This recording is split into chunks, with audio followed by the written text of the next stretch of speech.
Bismillahirrahmanirrahim. Assalamualaikum warahmatullahi wabarakatuh. Alhamdulillahi rabbil alamin wal aqibatu lil muttaqin ala umuri dunya waddin. Asyhadu an la ilaha illallah wa asyhadu anna sayyidana Muhammadan abduhu wa rasuluh. Allahumma salli wa sallim ala habibil karim sayyidina Mustafa sallallahu alaihi wasallam ala alihi wa ashabihi wa man tabi'ahum bi ihsanin ila yaumiddin. Subhanaka la ilma lana illa ma 'allamtana innaka antal alimul hakim. Rabbi shrah li sadri wa yassir li amri wa hlul 'uqdatam min lisani yafqahu qawli. Bismillahi ma syaa Allah la yasuhul khaira illa Allah ma syaa Allah. La yasrifus su'a illallah ma syaa Allah. Ma kana min ni'matin fa minallahi ma syaa Allah.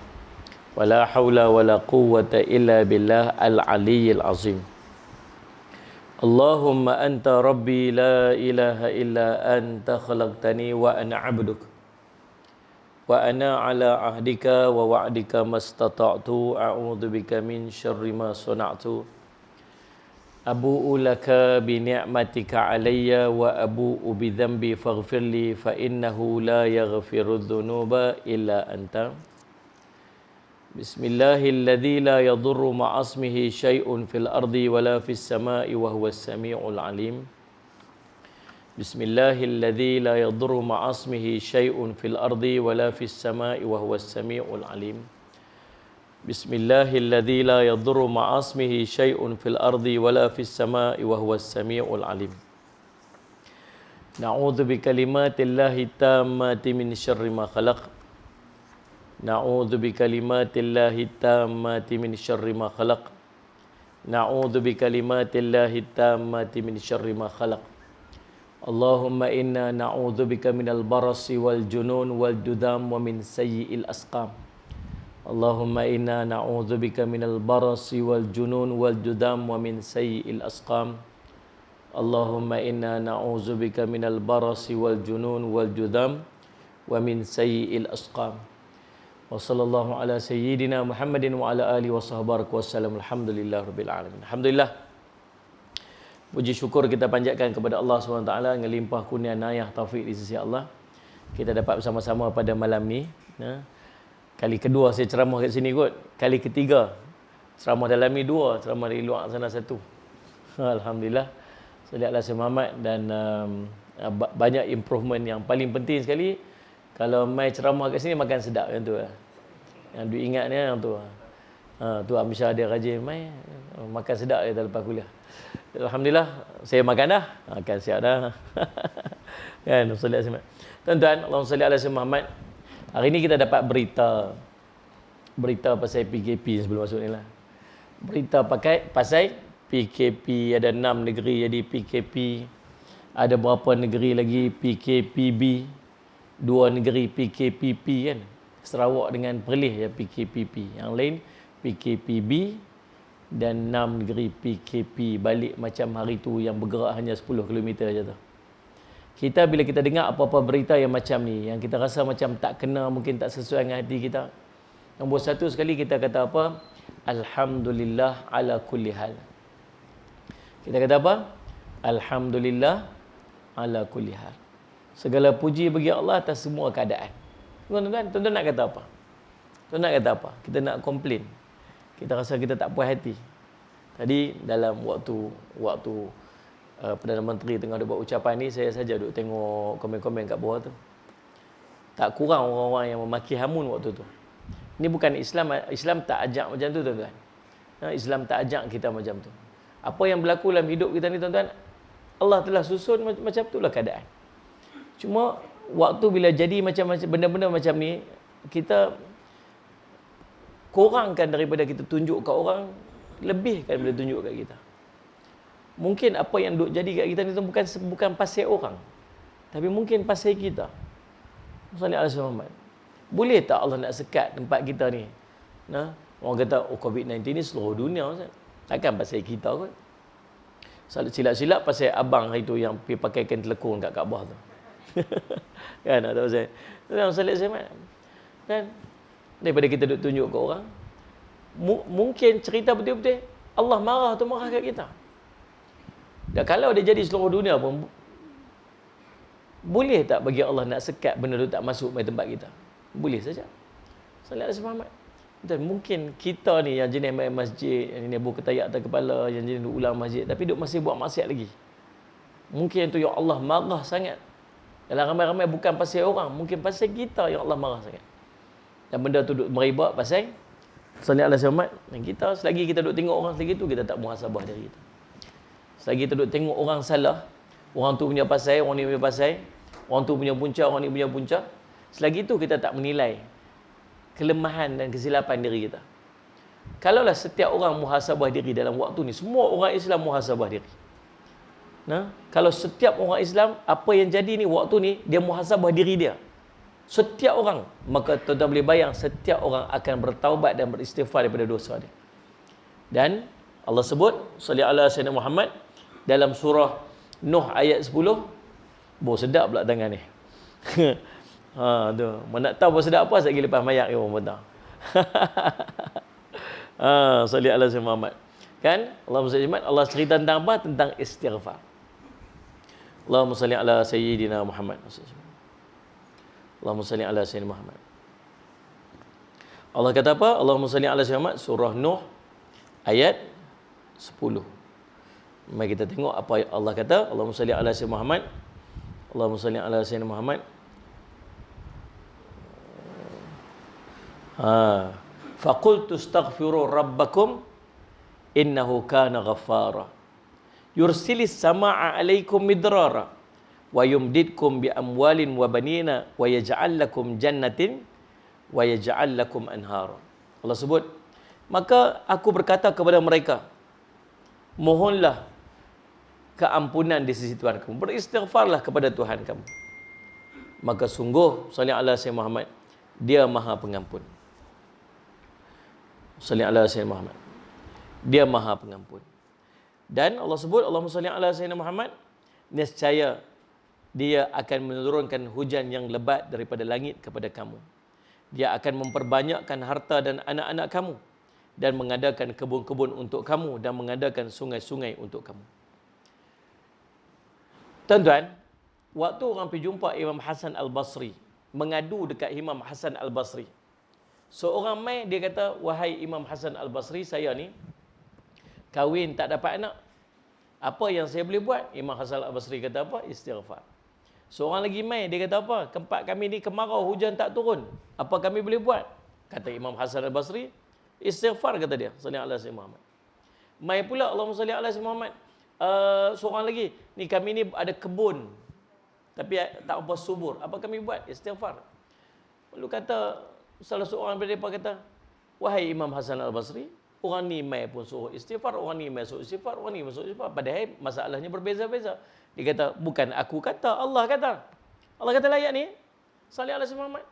Nah, siapa istighfar, hujan turun. Siapa istighfar, Allah bagi zuriat keturunan, Allah bagi harta benda yang melimpah ruah. Siapa istighfar, Allah bagi tanah kebun, sungai-sungai. Tentang mana kaitan istighfar dengan turun hujan? Tang mana istighfar hilang kemarau? Tang mana istighfar? Bila kita bertaubat atas dosa-dosa kita, Allah bagi ganjaran kat kita. Yang duk halang, kata Nabi SAW, perkara yang menghalang rezeki seorang lelaki ialah disebabkan oleh dosa-dosa dia.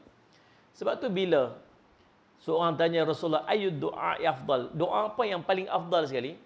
Apa kata Nabi SAW? Al-afu wal-afiyah fid dunya wal akhirah. Doa yang paling afdal sekali kamu nak minta apa, nak minta jauh pada wabak ke, nak minta selamat ke, nak minta apa ke, nombor satu sekali, minta ampun kepada Allah. Yang tu nombor satu sekali. Yang doa yang paling afdal sekali minta ampun. Sampai kata Allahumma salli ala sayyidina Muhammad, seorang ulama dia kata, kalaulah kamu tak punya masa untuk berdoa dengan doa yang banyak, sedangkan kamu punya keinginan yang banyak untuk kamu pohon di sisi Allah, tapi masa kamu sedikit sahaja, maka memadai kamu penuhkan doa kamu itu dengan beristighfar. Sebab dengan istighfarlah yang akan mengurniakan apa ni semua yang kamu kehendaki. Tentang Allahumma salli ala Muhammad. Al-Hafiz Ibnu Katsir ketika komen ayat dia kata apa? Jika kamu bertaubat kepada Allah, memohon ampun kepadanya dan mentaatinya, nescaya Allah akan memperbanyakkan rezeki kamu, menurunkan air hujan yang penuh keberkatan daripada langit, memberikan keberkatan daripada tanah kamu, menumbuhkan tanam-tanaman, memperbanyakkan air susu ternak kamu, menguatkan kamu dengan harta dan anak-anak. Maksudnya Allah akan memberikan kamu kekayaan dan anak-anak, menumbuhkan berbagai-bagai buah-buahan bagi kamu dengan air sungai yang mengalir di sela-selanya. Ini menunjukkan bahawa banyaknya faedah beristighfar. Tuan-tuan, Allahumma salli ala sayyidina Muhammad. Jadi tuan-tuan, waktu ada ulama kata apa? Mungkin apa yang jadi sekarang ni sebab kita dah jarang beristighfar. Ulama kata, mungkin apa yang jadi sekarang ni kerana kita jarang istighfar. Mula sekarang ini kita perbanyakkan lagi istighfar. Mungkin apa yang kita alami ketika ini adalah teguran daripada Allah kerana banyak lalainya, banyak dosanya, tapi jarang minta ampun kepadanya. Lihat, saya ulang balik perkataan ulama ni. Mungkin kita jarang beristighfar. Mulai sekarang ini perbanyakkan lagi istighfar. Mungkin apa yang kita lalui ketika ini adalah teguran daripada Allah kerana kita banyak lalainya, banyak dosanya, tapi jarang mohon ampun kepadanya. Nah, salih alaihi wasallam. Jadi tuan-tuan, itulah salih alaihi Muhammad, tuan-tuan kita. Allahumma salli ala sayyidina Muhammad. Apa yang kita kena daripada kita duduk tunding jari sana, tunding jari sini. Muhasabah dirilah. Muhasabah diri. Tuan-tuan, salah satu kekuatan kita ni ialah istighfar. Kata Ibnu Abbas radhiyallahu anhuma, dia kata, Allahumma salli ala sayyidina Muhammad. Allahumma salli ala sayyidina Muhammad. Dulu ni umat ni ada dua jaminan keamanan. Dulu umat ni ada dua jaminan keamanan, iaitu Rasulullah dan istighfar. Jaminan keamanan yang pertama dah tak ada lagi dah. Itu Rasulullah SAW dah wafat. Tinggal satu lagi jaminan keamanan kita, iaitu istighfar. Saya nak minta tuan-tuan, sepanjang ni yang tuan-tuan yang duduk kat depan saya ni, tuan-tuan yang menyaksikan secara langsung ni, saya nak minta satu benda, mula hari ni kita perbanyak istighfar. Dengan apa yang duk jadi ni, kita cuba istighfar sehari 100 kali. Paling kurang sehari 100 kali. Ni janji-janji Nabi SAW, kelebihan-kelebihan istighfar. Janji Allah dalam Quran tentang kelebihan istighfar. Selagi kita duduk dalam COVID-19 ni, selagi itu setiap hari tolong istighfar 100 kali. Paling kurang 100 kali. Kebaikannya bukan sekadar untuk kita. Mudah-mudahan Allah limpah barakah pada seluruh alam ni disebabkan istighfar kita, insya-Allah. Baik tuan-tuan sekalian, itu bukan tajuk kita. Kita nak bincang tu mukadimah. Tajuk kita tuan-tuan ni, saya menggunakan buku saya ni, buku Fathur Rahman nama dia, doa dalam Quran yang saya susun. Dia dalam Quran ni ada lebih kurang 60 doa. Lebih kurang 60 doa. Salli ala sayyidina Muhammad. Dan tuan-tuan, ada dua jilid saya buat, yang ni 30 doa, dan lagi satu ada 30 doa lagi insya-Allah yang sedang saya susun, dan saya target insya-Allah dalam bulan 1 ni. Dalam tahun 2021 ni kita akan keluarkan buku tu insya-Allah. Baik. Saya memandangkan kita tak guna kitab dekat sinilah, jadi saya petik salah satu daripada doa yang ada dalam Quran. Doa ni tuan-tuan, doa dia panggil doa yang dipanjatkan oleh Ashabul A'raf. Ashabul A'raf. Siapakah Ashabul A'raf ni? Dia panggil penduduk Al-A'raf. Baik. Doa ni tercatat dalam surah Al-A'raf ayat 47. Doa dia berbunyi, Rabbana la taj'alna ma'al qaumidh zalimin. Rabbana la taj'alna ma'al qaumidh zalimin. Ya Tuhan kami, janganlah engkau tempatkan kami bersama-sama dengan orang yang zalim. Siapa yang panjat doa ni? Adakah doa ni betul-betul akan disebutkan? Ya. Siapa akan panjatkan doa ni? Nama dia Ashabul A'raf. Dah sebut dah doa ni? Belum lagi. Allah dah iklan dah cerita dah tentang doa ni akan disebutkan nanti. Siapa yang cerita? Allah cerita. Allah cerita kat mana? Dalam Quran. Bila sebut benda dalam Quran, wajib percaya. Wajib percaya. Betul ke siapa nak sebut ni? Lah ramai-ramai siapa? Adalah salah seorang daripada mereka yang akan baca doa ni. Ya Allah, ya Tuhan kami, Rabbana la taj'alna ma'al qaumidh zalimin. Jangan engkau tempatkan kami bersama-sama dengan orang yang zalim. Kisah dan tafsiran. Tuan-tuan yang ada buku saya ni, buka muka surat 113. Doa dalam Quran, kisah dan tafsiran. Salli ala Sayyidina Muhammad. Allahumma salli ala Sayyidina Muhammad.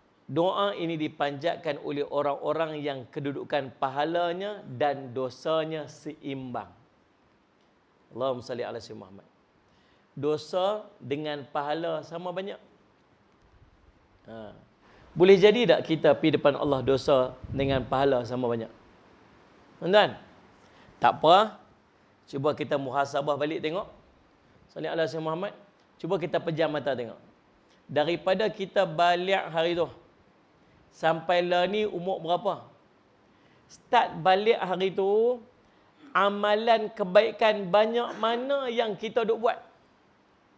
Start bila yang betul-betul kita duk main masjid, kita duk tambah ibadat kita ni? Start bila? Umur 40 tahun baru belajar main masjid. Ada daripada kita awal sikit umur 30 tahun. Tapi daripada kita balik umur 11 tahun dulu sampai umur kita 30 tahun, apa kita duk buat? Kita tak semayang, tuan-tuan. Benda paling besar kita tinggal, nama semayang, kita tak buat. Berapa tahun kita tak semayang? Kita semayang, kadang-kadang kita semayang. Banyak waktu kita tak semayang. Tuan-tuan, salli ala Sayyidina Muhammad. Kemudian tuan-tuan, dalam keadaan tu subhanallah, puasa-puasa kita macam mana? Tak payah cerita benda sunat. Yang wajib pun kita tinggal dulu ni. Dosa maksiat pula macam mana? Tuan-tuan, dah lah benda wajib kita tak buat. Dosa maksiat pula kita buat ke atas. Tuan-tuan, Allahumma salli ala Sayyidina Muhammad. Tuan-tuan, mai ke muncak umur 18, umur 19, dah cerdik reti sikit, dah mula ada markah, dah mula ada aci, ada awek. Tuan-tuan, naik motor sama-sama pi sana pi sini. Apa kita buat waktu tu? Allah saja yang tahu. Kita yang tahu apa kita buat. Tuan-tuan, Allahumma salli ala Muhammad. Sampai umur berapa? Tuan-tuan boleh bayang daripada umur 11 sampai umur kita 30 tahun kita tenggelam dalam maksiat.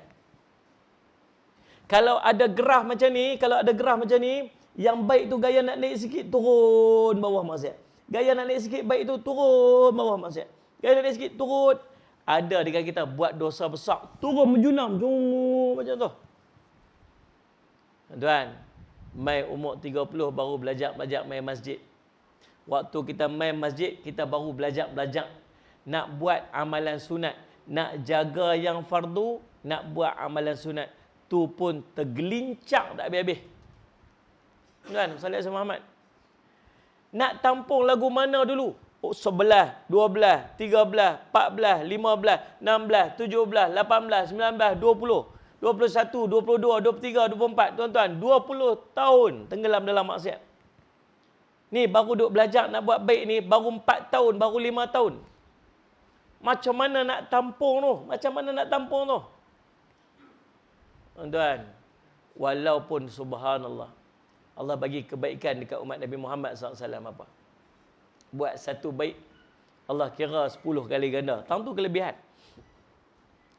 Wa ma arsalnaka illa rahmatan lil alamin. Tidaklah diutuskan kamu wahai Muhammad melainkan sebagai rahmat bagi sekalian alam. Dan di antara rahmat yang Allah bagi dekat Nabi SAW, rahmat kepada umat dia apa? Kebaikan yang dibuat Allah ganda sampai 10 kali ganda. Bahkan lebih daripada tu. Dosa dan maksiat Allah kira satu je. Buat jahat Allah kira 1. Buat baik Allah kira 10. Allah kira bahkan ada sampai 700 kali ganda pahala sedekah. Dan Allah SWT. Yang ni yang kod boleh tampung balik. Tapi subhanallah, tuan-tuan, nak bagi jadi amalan, jadi pahala, kena ikhlas.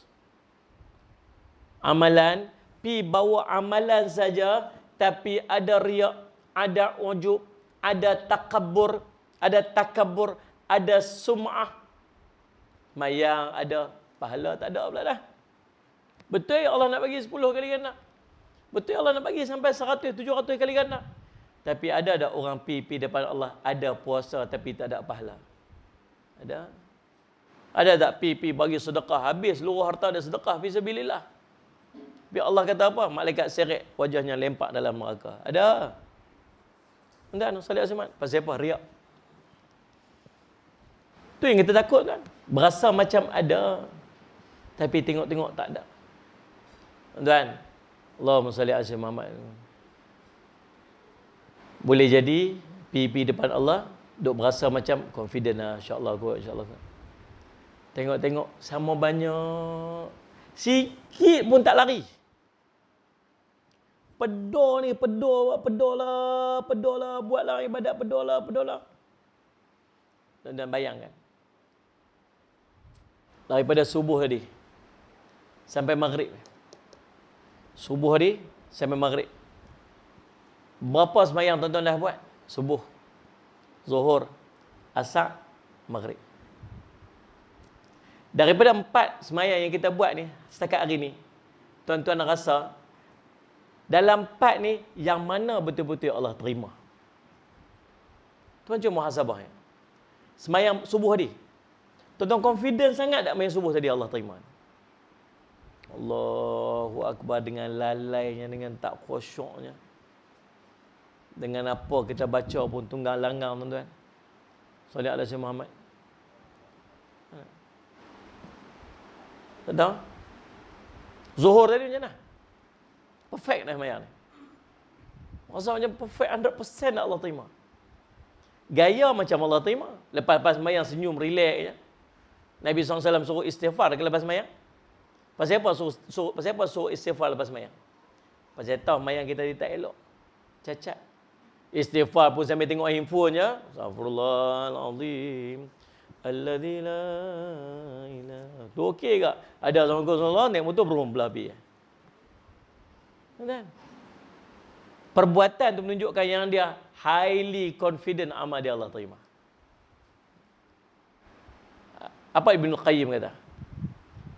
Tanda Allah masukkan bahagia dalam hati seorang ni ialah makin bertambah amalnya, makin bertambah takut dan berhati-hati. Lagi banyak amal, lagi takut Allah tak terima amal. Lagi banyak amal, lagi takut Allah tak terima amal. Disebabkan takut tu, dia berhati-hati. Aku sembahyang tadi ni macam mana? Bacaan aku ni macam mana? Khusyuk aku ni macam mana? Persediaan aku nak sembahyang ni macam mana? Allah terima tak? Allah terima tak? Ada riak tak? Ada ujub tak? Ada sum'ah tak? Aku ni ada takabur tak? Oh tuan-tuan, salih asyamat. Tapi kita tak tahu. Dhuhr, asar ni macam mana? Ada sedekah ni. Bagi sedekah. Sedekah kita tu macam mana? Berkira-kira tak dengan sedekah? Berapa aku bagi tadi tak? Nak cerita ke orang nak sedekah kita. Tuan-tuan sendiri tahu lah. Daripada rate, kalau tuan-tuan boleh rate 10 maksimum mark tu, markah penuh tu, agak-agak amalan tuan-tuan buat daripada subuh tadi sampai maghrib ni, tuan-tuan nak bagi berapa mark kat diri kita ni? 10 per 10? 5 per 10? 3 per 10? Tak, kosong per 10 apa? Tak tahu kan? Ini yang kita takut ni. Salih ala Muhammad. Pi depan Allah, rasa macam ada amal tapi tak ada. Kosong, penat saja. Macam debu yang ditiup angin. Allah tuan, salih ala Muhammad. Ini yang kita risau. Tuan-tuan, kalau dapat Ashabul Araf, pahala banyak, dosa pun banyak. Sama banyak. Tak tinggi, tak rendah. Dosa 10, pahala 10. Ngam-ngam, cukup-cukup ya. Tuan-tuan. Lalu mereka ni diletakkan dekat mana? Mereka ni ditempatkan di tembok tinggi yang memisahkan di antara syurga dengan neraka. Syurga belah ni, neraka belah ni. Tembok yang dipemisah antara dua tu, tembok tu nama Al-A'raf. Ni mengaji malam ni. Kita pun ada negara tak pernah dengar pun. Surah Al-A'raf tahu? Malam ni tahu. Ulama-ulama mufassirin menyebutkan bahawa Al-A'raf itu ialah satu tembok yang duduk di antara syurga dengan neraka. Luas mana tembok tu tak tahu, tapi ramai orang boleh duduk atas tu. Orang yang duduk atas tu dia panggil penduduk Al-A'raf. Ashabul A'raf. Berapa lama nak pergi transit kat situ? Tak tahu. Mungkin lebih lama daripada hidup di dunia ni. Allahumma salli ala Muhammad. Jadi, tembok ini mereka akan ditempatkan di tembok tinggi memisahkan di antara syurga dan neraka yang dikenal sebagai Al-A'raf. Menurut hadis Nabi SAW, orang yang tempatnya atas tembok tersebut adalah segolongan orang-orang yang beriman. Dia orang beriman lah. Orang kafir tak duduk situ. Pasal orang kafir tak ada pahala. Terus masuk neraka. Orang ni orang beriman. Maksud dia masih buat kebaikan. Tapi kebaikan dia tak cukup untuk memasukkan dia dalam syurga. Dan kemaksiatan pula tak lebih yang menyebabkan dia masuk dalam neraka. Lalu, yang amal baik dan amal jahatnya sama banyak. Mereka diasingkan di situ dan akhirnya dengan rahmat Allah mereka akan dimasukkan dalam syurga.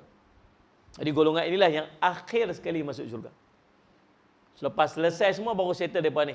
Transit dulu kat situ. Oi, lama lah tuan-tuan. Berapa ramai orang ni nak kira. Berapa ramai manusia. Ni geng ni yang terakhir sekali. Last sekali masuk syurga. Allahumma salli ala sayyidina Muhammad. Allah sebut. Wa bainahuma hijabun wa 'alal a'rafi rijalun ya'rifuna kulla bisimahum wa nadau ashabal jannah an salamun alaikum lam yadkhuluha wa hum yatma'un. Wa idza surifat absaruhum tilqa ashabin nar wa qalu rabbana la taj'alna ma'al qaumiz zalimin. Dan di antara keduanya di syurga neraka itu ada batas pendinding. Ini Allah sebut dalam Quran surah Al-A'raf sallallahu alaihi wasallam Muhammad ayat 47 ayat 46. Dan di antara keduanya di syurga neraka itu ada batas pendinding dan di atas Al-A'raf itu ada sebilangan orang yang mengenal tiap-tiap seorang, yakni daripada ahli syurga dan neraka dengan tanda masing-masing. Depa tengok di syurga depa kenal orang-orang ahli syurga. Depa tengok dalam neraka depa kenal ahli-ahli neraka. Lalu Allahumma salli ala sayyidina Muhammad dan mereka menyeru kepada penduduk syurga, salamun alaikum. Salam sejahtera kepada kamu semua wahai ahli syurga. Sedang mereka sendiri belum memasukinya, sedangkan mereka sangat ingin segera memasukinya. Duk tengok orang dalam syurga dapat nikmat seronoklah. Teringinlah nak masuk tapi tak boleh masuk. Buat apa? Salamun alaikum. Ucap salam sejahtera ke atas kamu wahai penduduk syurga. Dan apabila pandangan mereka dialihkan ke arah penghuni neraka, mereka kata apa? Tengok belah neraka pula. Mereka kata, Rabbana la taj'alna ma'al qaumiz zalimin. Wahai Tuhan kami, janganlah engkau golongkan kami bersama dengan orang-orang yang zalim itu. Selepas Allah menyebutkan dialog di antara ahli syurga dengan ahli neraka pada awal ayat sebelumnya, itu Al-A'raf ayat 44. Lalu Allah mengingatkan bahawa di antara syurga dengan neraka ada tembok yang tinggi yang menghalang penduduk neraka masuk dalam syurga. Tembok ni tinggi. Tembok ni fungsi dia tak mau ahli neraka lompat masuk dalam syurga. Menurut Ibn Jarir yang dimaksudkan dengan hijabun dalam ayat ini ialah tembok tinggi yang disebutkan oleh Allah dalam firman-Nya. Faduriba bainahum bisurin lahu babun batinuhu fir rahmah wa zahiruhu min qablil azab. Lalu diadakan di antara tembok, diadakan di antara mereka tembok yang mempunyai pintu. Di sebelah dalamnya ada rahmat dan di sebelah luarnya ada siksa, yakni neraka. Surah Al-Hadid ayat 13. Sallallahu alaihi wasallam Muhammad. Tuan-tuan, ini cerita tentang, nanti kita akan cerita orang Ashabul A'raf ni dapat cahaya. Tempat gelap. Tapi Allah akan bagi cahaya masing-masing mengikut kepada amal dia waktu hidup di dunia dulu ni. Sallallahu alaihi wasallam.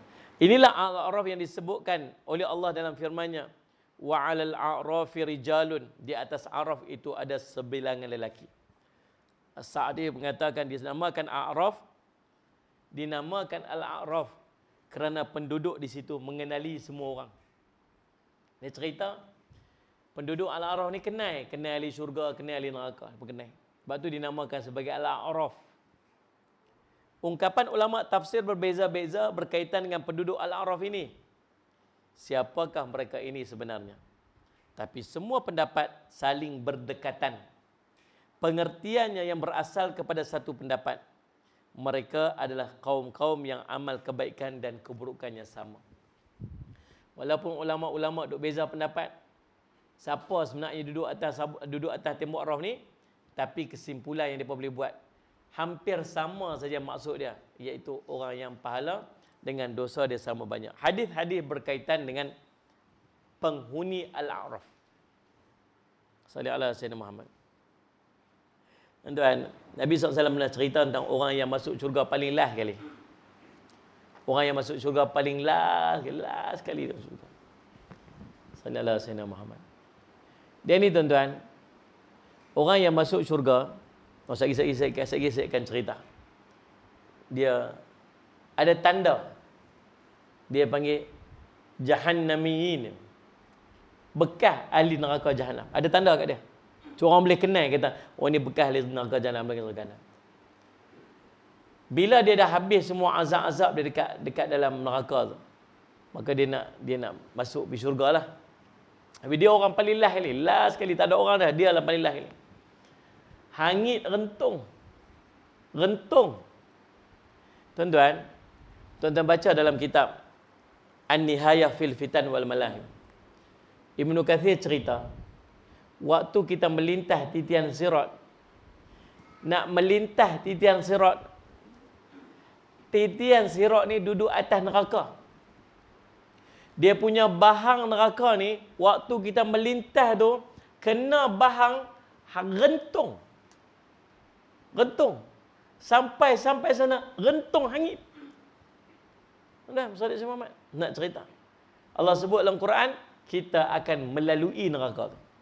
Semua orang akan melalui neraka tu.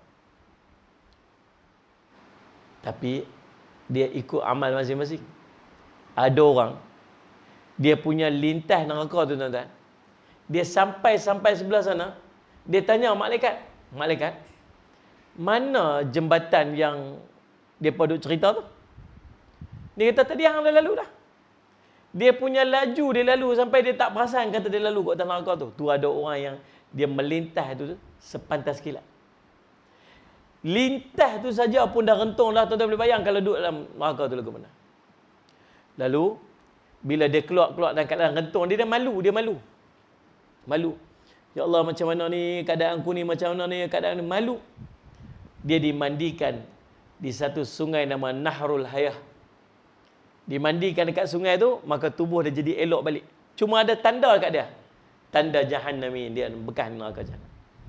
Lalu subhanallah, dia kata dekat Allah, ya Allah, nampak satu pohon yang besar, pohon yang cantik. Dia kata, ya Allah, boleh tak aku nak pergi duduk berteduh sat kat bawah pokok ni? Hangat lama dah duduk dalam neraka tu. Hangat lama dah. Ni nak pergi duduk tempat teduh ni boleh tak? Ada pokok cantik sangat ni, nak pergi duduk boleh tak? Allah kata, boleh tapi biasalah, nanti mesti nak lebih pada tu. Doa ya Allah, doa nak takat tu aja. Panggil kita lah kan. Takat tu, tak mau lebih dah, nak takat tu aja. Lalu, tak apa, Allah bagi dia pun sampai kat situ tuan-tuan, nampak pula pintu syurga. Sampai tengok nampak pintu syurga. Dia kata, ya Allah, boleh tak nak pergi tepi pintu tu aja? Dia kata lah tadi. Allah kata, duk kata dah. Dia kata, memang takat tu, tapi nak lagi, memang takat tu. Duk kata tadi, tak apa ya Allah, nak pergi tepi pintu syurga, nak pergi duduk kat tepi tu aja. Allahumma salli ala sayyidina Muhammad. Tuan-tuan, nampak Allah kata tapi? Tapi lagi mesti nak lebih lagi. Daah ya Allah, daah nak dekat tu je. Dia pun pergi tuan-tuan, sampai kat tepi pintu syurga, tengok dalam syurga, ya Allah cantiklah. Ya Allah nak masuk dalam syurga. Allah kata memang duk kata dah. Kita salli ala Muhammad. Kata, pilih masuk tak apa. Tapi dia tanya Allah, tapi ada tempat kan lagi dalam syurga ni untuk saya ni? Allah kata ada. Kamu nak macam mana? Kamu tahu tak? Allahumma salli ala Muhammad. Allahumma salli ala Muhammad. Bayangkan kenikmatan paling hebat dalam dunia. Orang yang dapat nikmat paling hebat dalam dunia. Seluruh apa yang dia miliki dalam dunia tu semua dia punya. Boleh bayang tak? Semua yang ada dalam dunia ni semua milik dia. Oi, banyaklah tuan-tuan. Nah. Kita Sembarang Jaya pun jalan tak habis. Semua yang ada kat Sembarang Jaya ni semua milik kita. Keluar pada Sembarang Jaya Pulau Pinang seluruhnya ni barang milik kita. Keluar pada Pulau Pinang ni seluruh pada Malaysia ni semua barang milik kita. Keluar pada Malaysia ni negara jiran ke, semua yang ada kat dalam dunia ni semua milik kita belaka. Kaya, manusia paling kaya dalam dunia kot. Yang atas darat, yang dalam laut apa, semua yang ada, semua milik kita. Kaya tak? Kaya. Bagimu 10 kali ganda daripada itu. Tu kenikmatan yang akan diperolehi oleh orang yang paling last kali masuk syurga. Dunia dan segala isinya 10 kali ganda. Kita harap kita tak lah kot. Sebab ada dah, Nabi sebut dah nama dia siapa. Bukan nama kita kot. Mudah-mudahan kan. Tapi jangan duk kira lah nak masuk sat dalam neraka. Tak apalah masuk sat-sat dalam neraka pun jadi. Oi, jangan main-main lah tuan-tuan. Kalau boleh tak mau masuk, terus nak masuk syurga. Ashabul A'raf pun tak mau. Ashabul A'raf pun tak mau. Ashabul A'raf ni dia antara orang yang kena tunggu, kena dia panggil apa? Waitlist lah. Kalau kita pergi dekat apa, dekat airport tu apa mah, apa tu waitlist dulu adalah waitlist lah, tak ada lah kot. Tunggu kalau ada orang tak mai ke apa mah boleh masuk pergi. Apa semua. Tuan-tuan salli ala Muhammad. Nah. Allah sekali baru masuk. Tuan-tuan, Allahumma salli ala Muhammad. Okey. Hadis-hadis berkaitan dengan penghuni Al-A'raf. Yang pertama, mereka daripada kalangan kaum yang pahala dan dosanya seimbang. An Jabir bin Abdullah qal su'ila Rasulullah sallallahu alaihi wasallam amistawat hasanatu sayyi'atuh faqala ulaika ashabul a'raf lam yadkhuluha wa hum yatma'un. Daripada Jabir Ibnu Abdullah berkata, Rasulullah SAW pernah ditanya mengenai orang yang amal kebajikan dan amal keburukannya sama. Maka Rasulullah menjawab, mereka adalah penghuni Al-A'raf, mereka tidak dapat masuk syurga padahal mereka sangat menginginkannya. Hadis diriwayatkan oleh Imam As-Suyuti rahimahullah taala. Yang kedua, siapa yang kedua ni? Mereka ialah orang yang syahid berjihad di jalan Allah sedangkan mereka tidak mendapat izin ibu dan ayah mereka. Allah salli ala sayyidina Muhammad. Allahumma salli ala sayyidina Muhammad. An Muhammad bin Munkadir an rajulin min Muzayyanah qala su'ila Rasulullah sallallahu alaihi wasallam an ashabil a'raf faqala innahum qaumun kharaju usatan bighairi idn abaihim faqutilu fi sabilillah. Daripada Muhammad ibnu Munkadir, daripada seorang laki-laki di kalangan Bani Muzayyanah yang mengatakan bahawa Rasulullah SAW pernah ditanya mengenai orang yang Ashabul A'raf ni, penduduk Ashabul A'raf. Salli ala sayyidina Muhammad. Allahumma salli ala sayyidina Muhammad. Lalu Nabi SAW pun berkata, sesungguhnya mereka satu kaum yang berangkat untuk berjihad fi sabilillah dalam keadaan derhaka kerana tidak izin, tanpa izin ibu dan bapa mereka, lalu mereka gugur di jalan Allah Subhanahu wa taala. Syahid tapi tak minta izin ibu ayah. Salli ala sayyidina Muhammad dan. Nah. Dalam satu riwayat yang lain dengan lafaz sedikit berbeza. An Yahya bin Abdurrahman Al-Muzani an abihi qala su'ila Rasulullah sallallahu alaihi wasallam an ashabil a'raf faqala hum nasun qutilu fi sabilillah bima'siyati abaihim famana'ahum min dukhulil jannah wa ma'siyatu abaihim wa mana'anhum nar qatluhum fi sabilillah. Sallallahu alaihi wasallam Muhammad. Dari Yahya bin Abdurrahman Al-Muzani daripada ayah dia berkata, Rasulullah SAW pernah ditanya mengenai penghuni Al-A'raf. Maka Rasulullah menjawab, mereka adalah orang-orang yang gugur di jalan Allah dalam keadaan derhaka kepada ibu bapa mereka. Mereka tidak dapat masuk syurga kerana derhaka kepada ibu bapa mereka, dan mereka tidak dapat masuk neraka kerana telah gugur berjuang di jalan Allah Subhanahu wa taala. Allahumma salli ala sayyidina Muhammad. Yang ketiga, siapakah penghuni Al-A'raf? Mereka yang diletakkan di atas Al-A'raf menunggu keputusan daripada Allah Subhanahu wa taala. Ibnu Jarir mengatakan kepada Huzaifah bahawa baginda pernah ditanya mengenai penghuni Al-A'raf, maka baginda menjawab bahawa mereka adalah kaum-kaum yang sama kebaikan dan keburukannya, sehingga amal keburukannya mencegahnya masuk syurga, sedangkan amal kebaikannya menahan hingga tidak masuk syurga. Huzaifah melanjutkan kisahnya bahawa kerana itulah mereka diberhentikan di atas tembok yang tinggi itu untuk menunggu apa yang diputuskan oleh Allah kepada mereka. Allahumma salli ala Muhammad.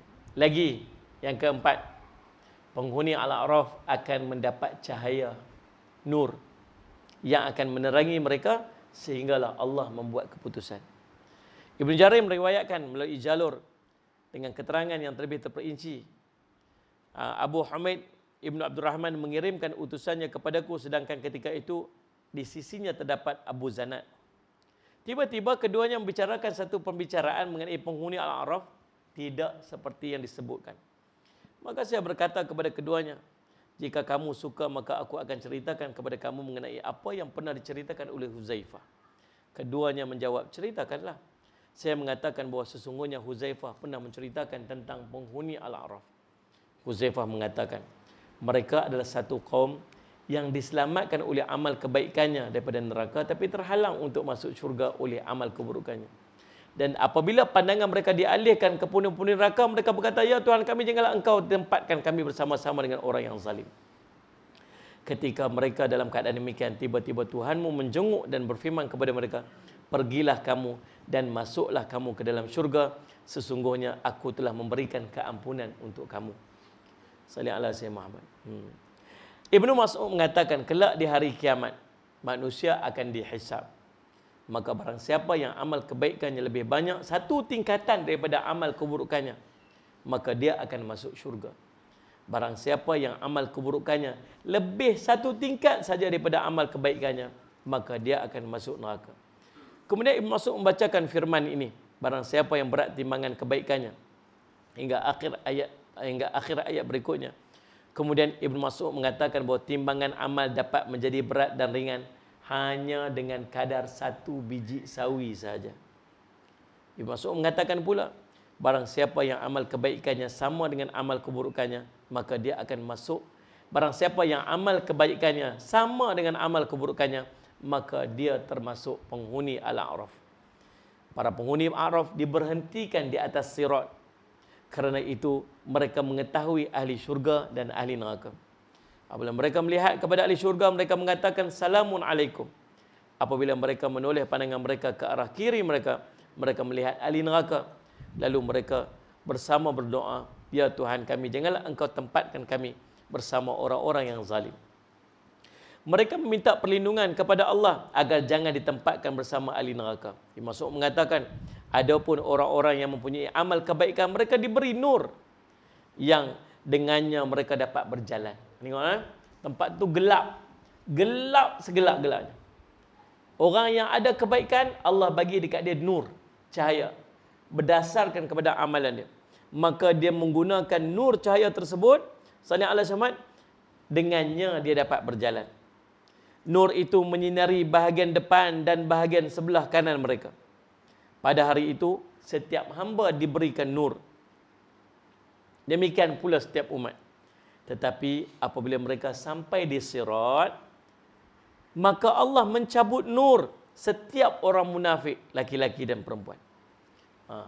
Waktu awal itu dapat, sampai dekat sirat Allah cabut nur daripada kalangan orang munafik dan orang munafik laki-laki dan perempuan.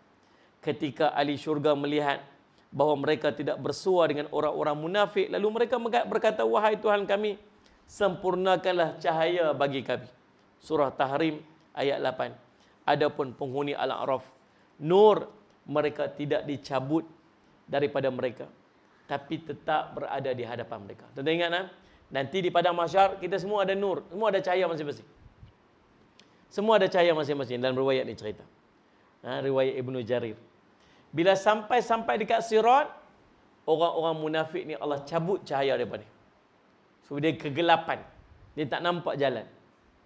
Ada orang yang cahaya dia terang, nampak sejuh mata memandang. Ada orang yang cahaya dia dapat takat nampak dekat kaki dia aja. Ada orang yang cahaya dia sekejap ada, sekejap tak ada. Tuan-tuan, tapi orang yang Allah tempatkan di Ashabul A'raf, mereka ni tetap ada cahaya. Cahaya. Sampai bila ni? Sampai Allah mai nanti untuk putuskan mereka ni nak pergi mana. Allahumma salli ala sayyidina. Maka di tempat itulah Allah menyebutkan keadaannya berfirman, iaitu mereka belum masukinya sedangkan mereka ingin segera masukinya. Mereka hanya mampu berkeinginan untuk masukinya. Ibn Mas'ud melanjutkan kisahnya bahawa sesungguhnya ada seorang hamba apabila mengerjakan satu amal kebaikan, dicatatkan baginya 10 kebaikan. Apabila dia berbuat satu keburukan, maka tidak dicatatkan melainkan satu dosa, satu keburukan. Kemudian Ibn Mas'ud mengatakan, binasalah bagi yang satunya mengalahkan puluhannya. Binasalah bagi orang yang satu kalahkan yang 10. Faham tak dia kata apa? Buat baik dapat 10, buat jahat dapat 1. Pelik tiba-tiba pergi depan Allah dosa banyak, pahala sikit. Celakalah, binasalah orang ni. Yang satu tu boleh challenge dengan yang 10. Pelik. Demikian menurut Ibnu Jarir. Yang berikutnya hadis tentang Ashabul A'raf ni yang terakhir saya baca. Allah akan mengampuni mereka, dibersihkan di sungai Nahrul Hayah, dan akan ada tanda pengenalan pada mereka. Ibnu Jarir meriwayatkan hadis athar daripada Ibnu Abbas mengatakan bahawa Al-A'raf ialah tembok di antara syurga dan neraka. Para penghuni Al-A'raf berada di tembok tersebut hingga pada ketika Allah mengampunkan mereka. Maka Allah membawa mereka ke sungai yang dinamakan Nahrul Hayah, yakni sungai kehidupan. Kedua sisi sungai itu terbuat daripada batangan emas yang dihiasi mutiara-mutiara. Sedangkan tanahnya adalah kasturi. Lalu mereka dilemparkan ke dalamnya hingga tubuh mereka menjadi elok, dan pada leher mereka terdapat tahi lalat putih yang menjadi tanda pengenalan mereka. Apabila tubuh mereka telah menjadi cantik, lalu mereka dihadapkan di hadapan Tuhan yang Maha Pemurah. Lalu Allah berfirman, harapkanlah sesuka hati kamu, mintalah apa yang kamu nak. Maka mereka pun berharap, sehingga habis cita-cita mereka minta. Apa mereka nak minta semua, sampai tak ada apa dah, minta semua-semuanya. Lalu Tuhan berfirman kepada mereka, bagi kamu, semua yang kamu harapkan itu menjadi kenyataan, dan hal yang semisal sebanyak 70 kali ganda. Setelah masuk ke dalam syurga, sedangkan pada leher mereka terdapat tanda putih yang jadi pengenalan mereka. Jadi tanda pengenalan mereka, mereka dinamakan orang-orang miskin dalam syurga. Allah Rabbi, tuan-tuan, Ashabul A'raf. Dan yang terakhir, mereka adalah yang paling akhir diperhitungkan. Ibnu Jarir menceritakan bahawa Rasulullah SAW pernah ditanya mengenai penghuni Al-A'raf, maka Rasulullah berkata mereka adalah hamba-hamba Allah yang paling akhir mendapat keputusan perkaranya di antara sesama mereka. Apabila Tuhan semesta alam telah selesai daripada melakukan keputusan di antara sesama hambanya, maka Allah berfirman, kamu adalah satu kaum yang dikeluarkan dari neraka berkat amal-amal kebaikan kamu, tapi kamu masih belum dapat masuk ke syurga. Kamu sekarang adalah orang-orang yang dimerdekakan olehku daripada neraka, maka bermain-mainlah di dalam syurga sesuka hati kamu. Wallahu alam, tuan-tuan, demikianlah. Salli ala Sayyidina Muhammad. Sebab sedikit tentang keadaan Ashabul A'raf. Penutupnya Imam Qurtubi dan lain-lain meriwayatkan sehubungan dengan pengertian mereka. ada 12 pendapat mengenai Ashabul Araf. Nah, antara lain ada yang mengatakan mereka adalah orang baik-baik yang panik dalam menghadapi keadaan yang menakutkan di hari akhirat. Ada ulama sebut tu. Siapa yang diletakkan di Ashabul Araf tu, bila duduk ke akhirat tu dia tak boleh terima, dia takut sangat. Dia anxiety, dia ketakutan sangat, maka Allah ambil dia letak dekat situ tempat duduk kat situ nama Ashabul Araf. Last kali baru check dia. Salih alaihi wasallam. Nah, ada juga mengatakan mereka sejumlah manusia melihat-lihat keadaan manusia yang lain. Ada yang kata Ashabul Araf ni tempat dia nak pergi tengok aja. Dia ni tu dia tengok neraka lagu mana, dia boleh tengok macam tempat bersiar macam tu. Ada yang kata lagu tu kak. Salih alaihi Muhammad. Ada pendapat yang lain kata apa? Mereka adalah para nabi. Dan ada pendapat yang lain kata mereka adalah para malaikat. Wallahu alam. Tuan-tuan, nanti tuan-tuan tengok sendiri apakah Ashabul Araf. Al-Araf tu macam mana? Cuma tak maulah jadi Ashabul Araf. Kita minta pada Allah agar kita nanti kalau bolehnya dengan izin dan rahmat dan kasih sayang Allah, kita nak masuk syurga tanpa hisab. Terus je masuk syurga tanpa Allah perhitungkan dosa-dosa dan dosa-dosa kita, insya-Allah. Tuan-tuan, cukup sekadar itu. Saya minta ampun, minta maaf salah dan silap. Mudah-mudahan salih semat sedikit pada perkongsian kita ni jadi manfaat kepada kita, insya-Allah. Salih ala sayyidina Muhammad. Aqulu qawli hadza wa astaghfirullah li wa lakum. Wassalamualaikum warahmatullahi wabarakatuh. Bismillahirrahmanirrahim. Alhamdulillahirabbil alamin wassalatu wassalamu ala rasulil amin sayyidina Muhammadin wa ala sahbihi ajmain. Allahumma faqihna fid din wa 'allimna ta'wil waj'alna min ibadikas salihin wahdina siratal mustaqim. Allahumma arina haqqa haqqan warzuqna ittiba'ah wa arina batila batilan warzuqna ijtinabah. Sallallahu ala sayyidina Muhammadin wa ala sahbihi wasallam. Alhamdulillah bi alamin. Tuan-tuan, ada satu pengumuman, insya-Allah. Yang pertamanya saya nak minta macam mana tadi, saya nak minta semua orang start istighfar. Mula hari ini semua orang start istighfar paling kurang 100 kali. Kita doakan supaya Allah mengangkat wabak ni dan Allah selesaikan masalah dengan sebab segera. Yang keduanya, dekat luar sana tuan-tuan, saya buat jualan sikit untuk membantu dana pengurusan Kompleks Islam Darul Faizin. Kami buat madrasah, kami tak ambil yuran. Jadi nak cari dana tu kami buat jualan susu. Susu yang jual tu susu kambing. Kita campur dengan beras perang. Kita campur dengan kurma untuk ganti gula. Dia orang kecil manis ke, orang nak diet ke, boleh minum susu tu. InsyaAllah dia salih alaihi Muhammad tak menggemukkan. Mudah-mudahan. Sebab apa? Sebab saya tak masukkan gula, saya gantikan kurma untuk gula tu, untuk ganti gula tu. Dan sedap insya-Allah. Dan ada beras perang untuk bagi kenyang perut sikit. InsyaAllah tuan-tuan boleh dapatkan kat luar sana. Tuan-tuan belilah dengan niat untuk membantu ma'had saya, insyaAllah. Mudah-mudahan Allah menggantikan kepada tuan-tuan yang lebih baik dan Allah memberikan kebaikan dalam kehidupan tuan-tuan, insyaAllah. Wallahu a'lam.